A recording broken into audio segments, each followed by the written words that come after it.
하나님께 영광 올려드립니다. 지혜 있는 성도라는 제목으로 우리에게 주시는 하나님의 말씀을 나누기 원합니다. 우리는 지식이 범람하는 지식의 홍수 속을 살아가고 있습니다. 디지털 혁명 그리고 모바일의 발전으로 이제는 물리적인 공간이나 시간의 제약을 받지 않고도 온 세계에 흩어져 있는 지식들을 이 한 손바닥 안에 쥐고 살아갑니다. 손에 쥐고 있는 스마트폰으로 몇 번만 누르면 내가 원하는 지식들을 얼마든지 수고를 들이고 땀방울을 들이지 않아도 가지고 와서 보고 듣고 내 것을 만들 수 있는 세상. 우리의 신앙생활도 그렇습니다. 유튜브만 봐도 은혜로운 설교들이 또 귀에 쏙쏙 들어오는 성경 공부 동영상들이 얼마나 많은지요. 마음이 적적할 때는 그저 목소리만 들어도 살살 녹는 그런 설교자의 리스트에서 설교를 찾아 들을 수 있습니다. 또 마음이 해이해지고 풀어진다 싶을 때는 정신 바짝 차리도록 쪼아주는 냉철한 설교자의 설교를 또 찾아 들을 수 있습니다. 알게 모르게 우리는 미디어를 통해 너무나 많은 지식들을 받아들이고 있는 것이죠. 그런데 중요한 것이 있습니다. 그 많은 지식들 중에 취할 것은 취하되 버릴 것은 버리고 피할 것은 피할 수 있어야 하는데, 만약 그럴 수 있는 지혜가 우리에게 없다면 그 많은 지식이 도리어 우리에게 독이 될 수가 있습니다. 잘못된 지식을 무분별하게 받아들여서 이단에 빠지거나 우리의 신앙이 망가질 수도 있습니다. 또 너무나 많은 지식이 내 안에 있는 나머지 그 지식 있음이 곧 나의 삶인 것처럼 스스로의 신앙생활을 너무나 교만하게 오해하기도 합니다. 그래서 우리는 지식 많은 세상일수록 더더욱 지혜 있는 성도가 되어야 합니다. 무엇이 중요한 것인지, 무엇이 덕스러운 것인지, 무엇이 한 생명을 살게 하는 것인지, 무엇이 교회를 하나 되게 하는 것인지, 사리를 분별하고 하나님의 마음이 담긴 본질을 꿰뚫어 볼 수 있는 지혜 있는 성도가 되어야 합니다. 이 세상은 너무나 빠르게 급변하고 있습니다. 쏟아지는 지식들은 우리에게 지혜를 발휘할 틈조차 주지 않고 지식의 파도로 우리의 영혼을 휩쓸어 가려 합니다. 사랑하는 성도 여러분, 좋은 신앙은 하나님에 관한 만 가지 지식을 알고 있는 것이 아니라 성령께서 오늘 우리에게 말씀하시는 주님의 한 말씀을 듣고 붙잡아 그 말씀을 나의 인생고리에 거는 것이 좋은 신앙이고 지혜인 줄로 믿습니다. 지식은 난무한데 지혜는 실종되어 가고 있는 이 세상을 살아가는 우리에게 오늘 본문 말씀은 지혜 있는 성도가 되라 하고 권면하고 있습니다. 지혜 있는 성도는 어떤 성도일까요? 본문 16절 말씀을 보시면 세월을 아끼라 때가 악하니라 말씀하십니다. 여기서 세월을 아끼라 할 때 아끼다는 표현은 시간을 버려두지 말고 붙잡으라는 것입니다. 그저 되는 대로 흘러가는 대로 사는 것이 아니라 기회를 살려서 시간을 선하게 사용하라 하는 말씀입니다. 그 이유는 무엇일까요? 때가 악하기 때문입니다. 지혜 있는 성도는 때를 읽을 수 있는 안목을 가지고 살아갑니다. 지금은 어떤 때입니까? 본문은 악한 때라고 말씀하십니다. 공중의 권세 잡은 마귀가 자신의 날이 얼마 남지 않음을 알고 활약하고 있는 이 세상은 마지막 때, 악한 때입니다. 악한 때는 어둡습니다.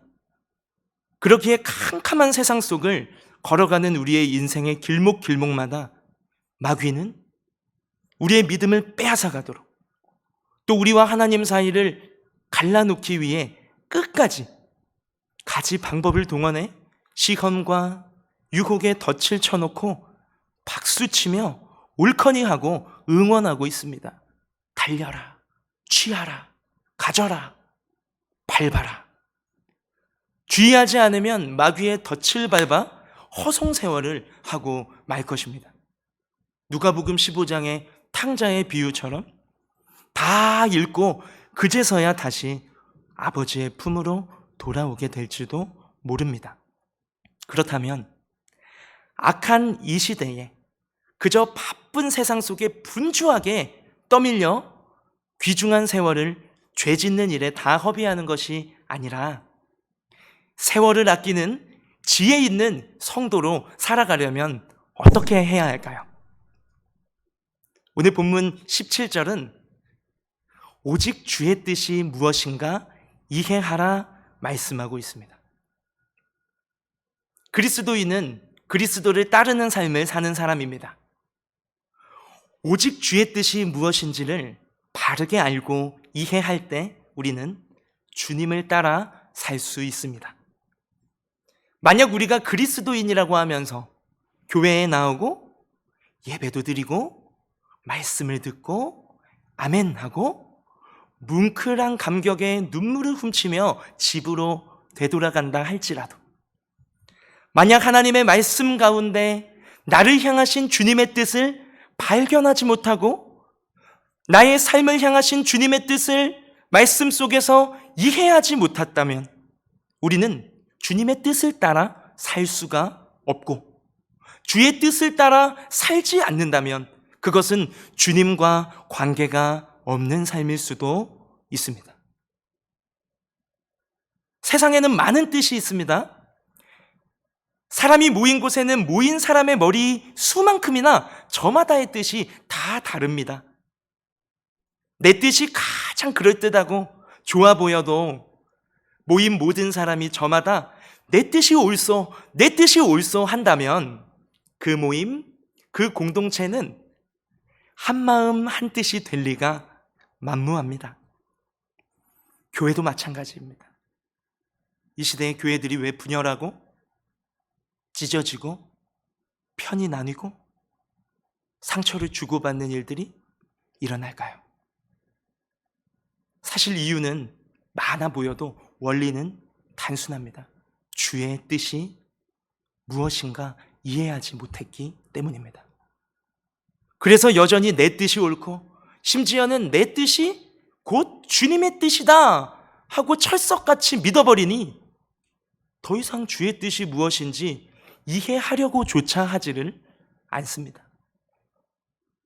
그러는 동안에 복음을 위한 일에 쏟아도 모자랄 우리의 시간과 물질과 모든 힘은 다 새어나가고 허비되고 구원해야 할 한 영혼은 마귀의 밥이 되어가고 있는 것이죠.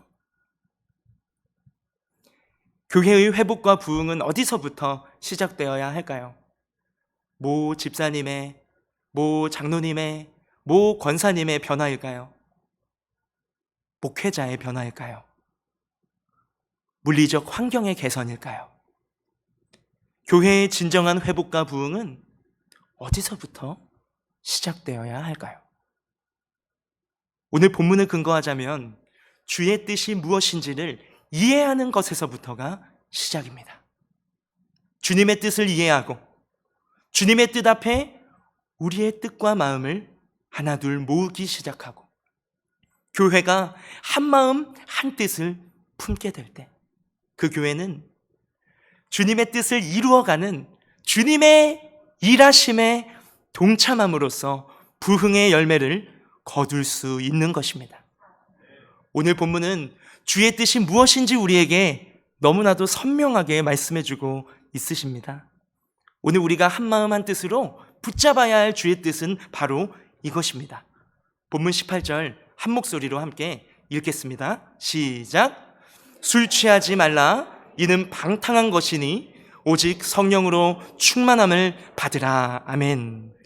사랑하는 성도 여러분, 주의 뜻이 무엇인지 이해하기 위해 꼭 필요한 것은 오직 성령으로 충만함을 받는 것입니다.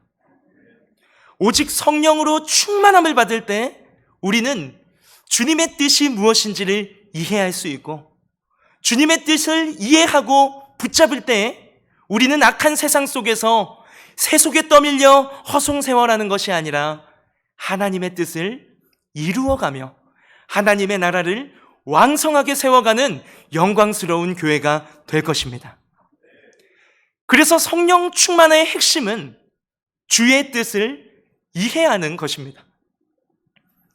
성령께서는 초대교회로부터 우리가 모인 지금 이 교회까지 어느 한 시대에도 단 한 번도 교회를 포기하신 적이 없고, 교회를 향하여 끊임없이 주님의 뜻을 말씀하고 또 말씀하고 계십니다.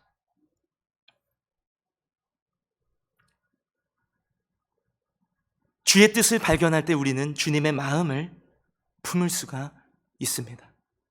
성령 충만한 사람은 주님의 뜻에 나의 뜻을 맞추고 주님의 마음에 나의 마음을 맞추는 사람이라 할 수 있습니다.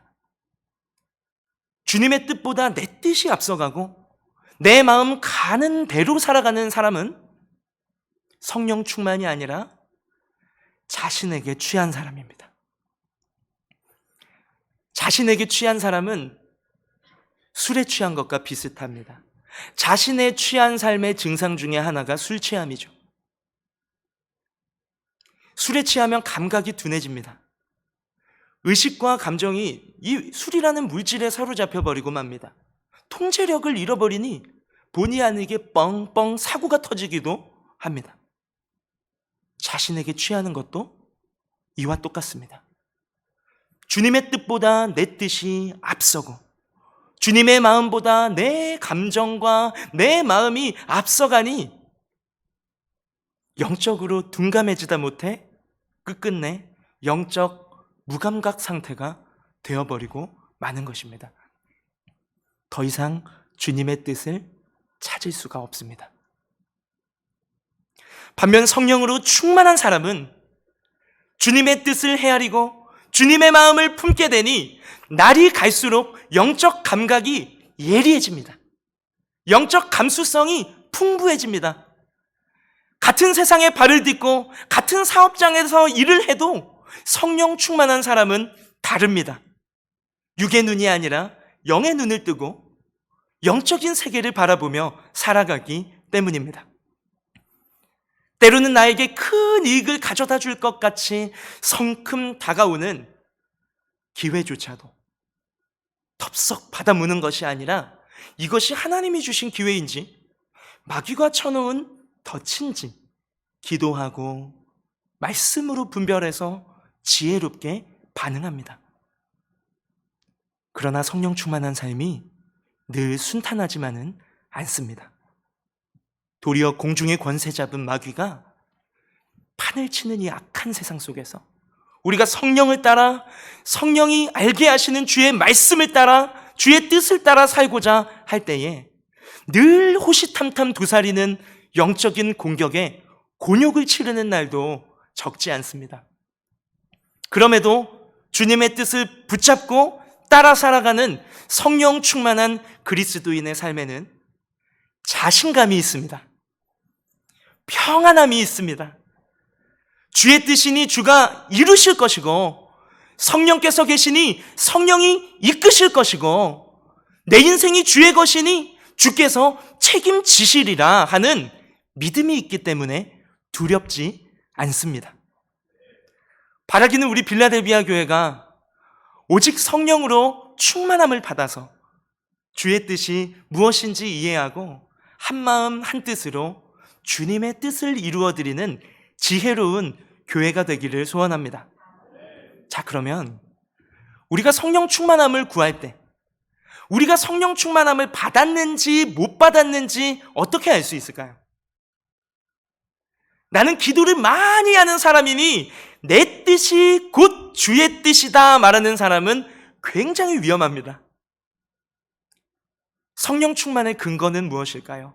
성령 충만의 증거, 나타나는 열매는 무엇일까요? 오늘 본문 19절, 20절, 마지막 21절에서 성령 충만함을 받은 성도와 교회에 나타나는 특징들을 세 가지 말씀해 주고 계십니다. 성령 충만한 교회의 첫 번째 특징, 본문 19절을 한 목소리로 읽겠습니다. 시작. 시와 찬송과 신령한 노래들로 서로 화답하며 너희의 마음으로 주께 노래하며 찬송하며. 아멘.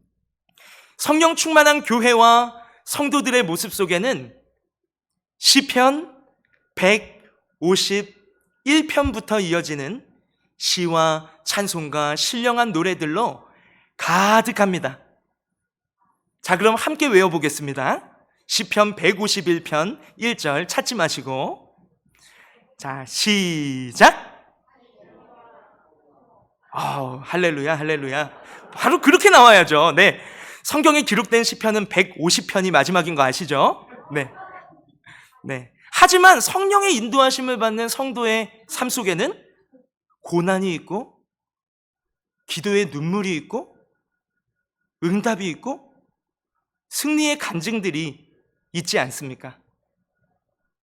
삶의 고난 속에서 간절히 기도하면서 경험했던 하나님의 은혜의 흔적과 감사의 고백들이 우리에게 있지 않습니까? 그것이 바로 시편 151편, 우리의 시요, 우리의 신령한 노래입니다. 나 홀로 간직할 수가 없어서 구역 식구들이나 교회 식구들이 모일 때마다 내게 베푸시는 하나님의 은혜를 간증하며 주를 높여드릴 때 저 사람 참 별나다 하는 것이 아니라 아멘, 아멘 하고 화답하는 교회가 바로 성령 충만한 교회입니다. 저는 우리 빌라델비아 교회에서 1년 조금 안 되는 짧은 시간에 함께 주를 섬겨왔지만 한 가지 확신하는 것이 있습니다. 우리 교회는, 빌라델비아 교회는 시편 151편을 삶으로 써내려가고 고백하는 성도님들로 가득합니다. 우리 교회는 사도행전 29장을 삶으로 써내려가는 성령의 사람들로 가득합니다. 지난 주 중에 한 집사님이 교회에 찾아오셨어요. 비장함이 가득 묻어있는 얼굴로 제 사무실 문 앞에 서 계시더라고요. 집사님, 무슨 일이십니까? 제가 뭐 잘못했습니까? 하니 그 집사님이, 목사님, 하나님이 제 기도를 들어주셨어요 하고 집사님의 시편 151편을 한참 동안 부르다가 가셨습니다. 그 중에 인상적인 말씀이 있었는데, 이러다가 앞으로 누가 기도하라 시키지 않아도, 아니 기도하지 말라고 해도 제가 나서서 기도하는 날이 올지도 모르겠습니다 하고 말씀하시는데, 너무 기뻐서 아멘, 아멘 하고 화답하면서 집사님의 하나님을 찬양했습니다. 이것은 집사님 한 분만의 이야기가 아니죠. 우리 빌라델비아 교회 성도님들의 삶의 모습입니다. 바라기는 그리스도인으로서 우리의 삶과 또 거룩한 성도의 모임인 우리 교회가 그저 세상 사람들이 모여서 나누는 이야기처럼 무엇을 먹을까, 무엇을 마실까, 무엇을 하고 놀까, 어디로 여행 갈까, 오늘은 누구 흉을 볼까, 이런 시시한 대화의 수준을 넘어서 살아계신 하나님께서 지금 20년 전, 10년 전 말고 지금 나의 삶 속에 이루어 가고 계신 일들, 주님의 흔적들을 간증하며 서로 아멘하며 주를 높이고 화답하는 성령의 교제가 가득한 교회 되기를 소원합니다. 성령 충만한 교회의 두 번째 특징, 본문 20절 말씀 우리 한 목소리로 함께 읽겠습니다. 시작. 범사에 우리 주 예수 그리스도의 이름으로 항상 아버지 하나님께 감사하며. 아멘. 성령 충만한 교회와 성도님들의 모습 속에는 언제나 감사가 넘칩니다. 감사는 믿음의 표현입니다. 하나님을 믿고 신뢰하는 사람만이 진정한 감사를 할 수 있습니다.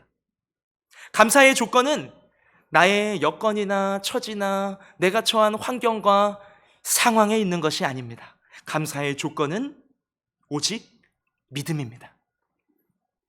눈앞이 홍해이고 뒤에는 따라오는 애굽 군사들의 말발굽 소리가 나를 위협할지라도,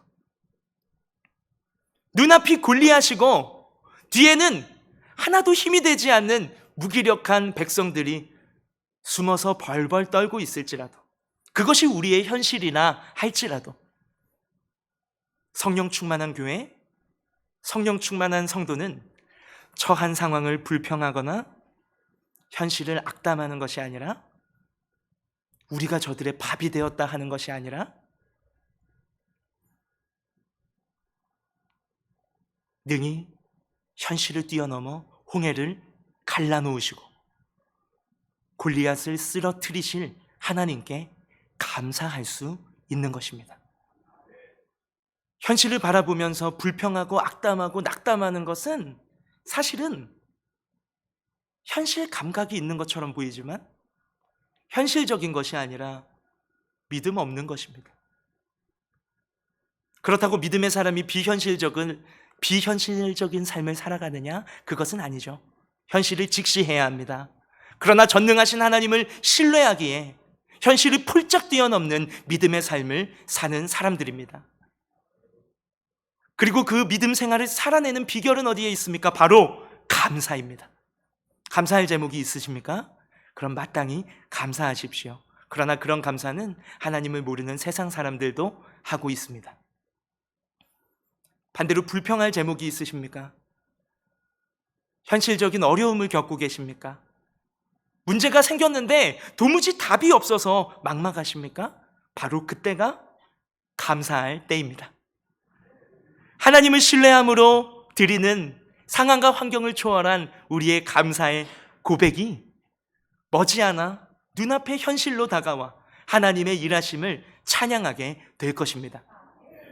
감사는 하나님이 일하시도록 뒤에서 하나님의 등을 살짝 밀어드리는 것입니다.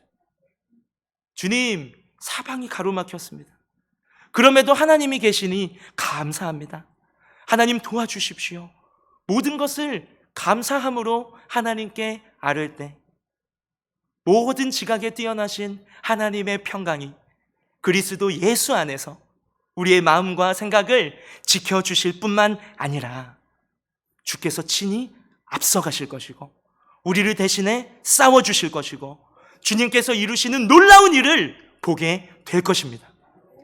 바라기는 우리 빌라델비아 교회가 세상이 말하는 세상의 상식 가운데 통한다 하는 그 현실적인 감각으로 주어진 상황을 악담하고 낙담하는 것에 그치는 교회가 아니라 현실을 직시하되 그래서 기도의 자리로 나아가 더욱 엎드리는, 기도함을 통해 위기를 기회로 바꾸어 버리는 교회. 그 기도의 중심에는 주시옵소서를 뛰어넘어 주실 줄로 믿고 감사합니다.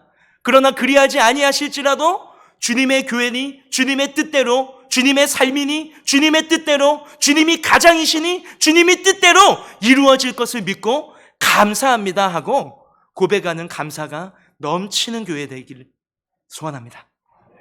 성령 충만한 교회의 마지막 세 번째 특징이 있습니다. 본문 21절 마지막 절입니다.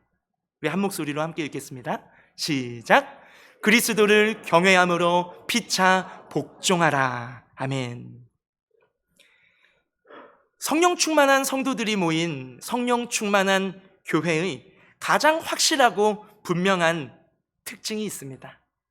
그것은 서로가 서로에게 복종하는 것입니다. 복종은 자기 자신을 상대방의 아래에 두는 것이죠.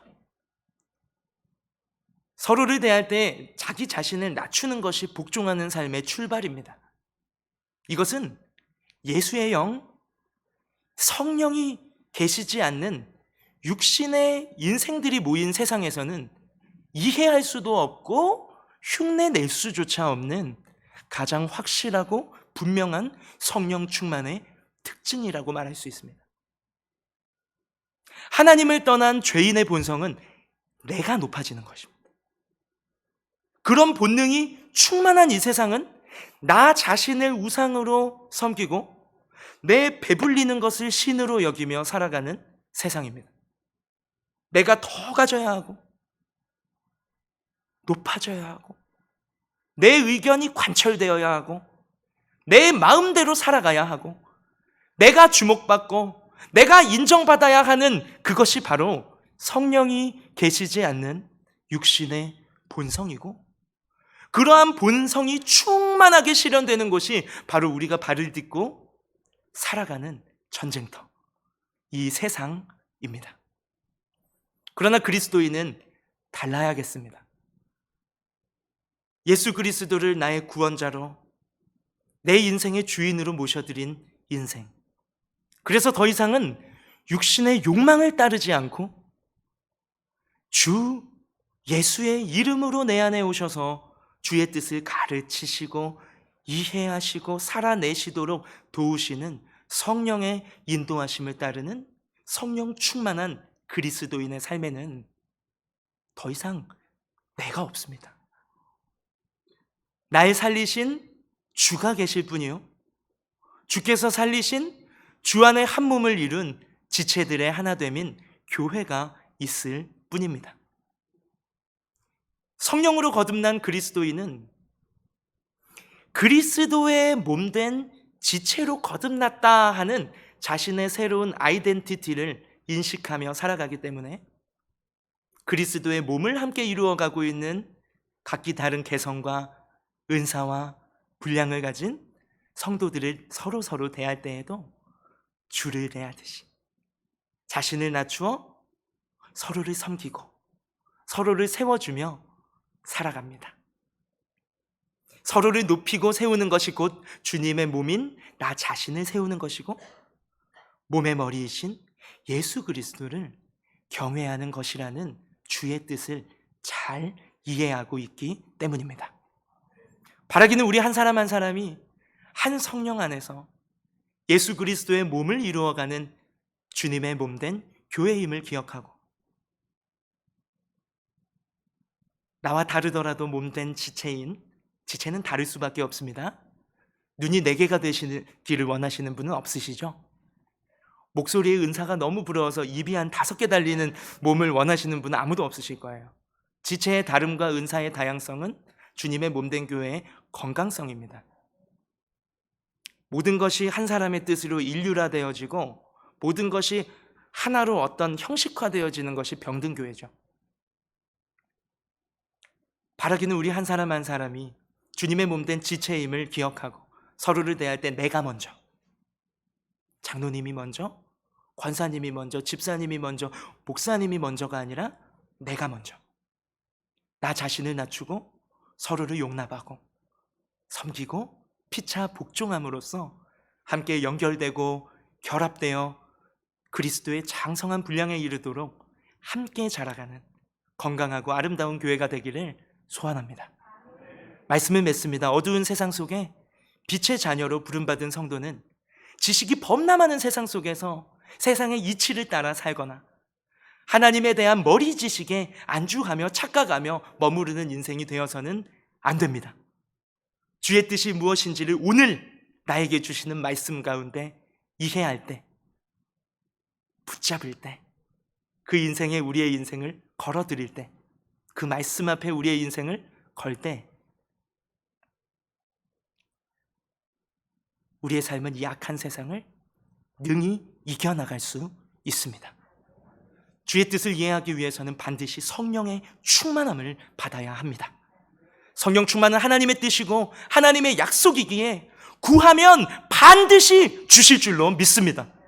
앉으나 서나 우리의 삶 속에서 또 이렇게 모여 함께 예배할 때마다 새벽이며 저녁이며 낮이며 우리가 늘 성령으로 충만함을 구하면서 성령의 인도하심을 받는, 따라 살아가는 삶이 되어서 모일 때마다 하나님의 생생한 일하심을, 유통기한 지난 일하심이 아니라 생생한 일하심을 서로 높이고 화답하며 주를 찬양하는 교회 되기를 소원합니다. 현실 앞에 악담하고 낙담하는 것이 아니라 감사로 모든 문제와 문제적 상황을 폴짝폴짝 뛰어넘는 감사가 넘치는 교회 되기를 소원합니다. 주님이 십자가에 피 흘리시고 자신의 몸 뚝뚝 찢어주심으로 한 몸 이루게 하신 서로를 대할 때 주님을 경외하는 마음으로 나 자신을 낮추고 서로를 죽게 하듯 세워가는 교회, 우리 빌라델비아 교회가 바로 이런 지혜 있는 성도들이 모인 지혜 있는 교회가 되어서 주님이 꿈꾸시고 뜻하시고 바라시는 하나님의 나라를 풍성하게 누리고 이 세상 가운데 흘러보내는 삶을 살아가게 되시기를 예수님의 이름으로 축복합니다.